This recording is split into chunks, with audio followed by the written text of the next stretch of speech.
চলে যাই হচ্ছে লাঞ্চ করতে। এরিয়ার ভেতরে দুটো রেস্টুরেন্ট ছিল, বাট আমরা এখানে খাচ্ছি হচ্ছে ফুড কোর্ট বলে যে রেস্টুরেন্ট সেখানে, কারণ বাপিদা একজনকে জিজ্ঞেস করে নিয়েছিল কোনটার খাবার বেশি ভালো, সে এখানে ঠিকানা দিয়েছিল, তো এখানে আমরা খেতে চলে এসেছি।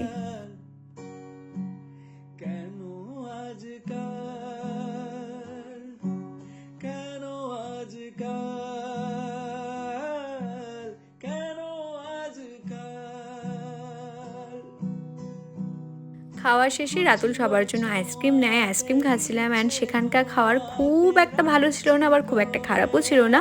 ঘুরতে এসে এতটুকু ভালো খাবার পেয়েছি, এটাই এনাফ। তো খাওয়া দাওয়া করে আমরা এখন এখান থেকে বেরিয়ে যাচ্ছি, কারণ আমাদের আবার গাড়ি ধরে আলিপুর ব্যাক করতে হবে।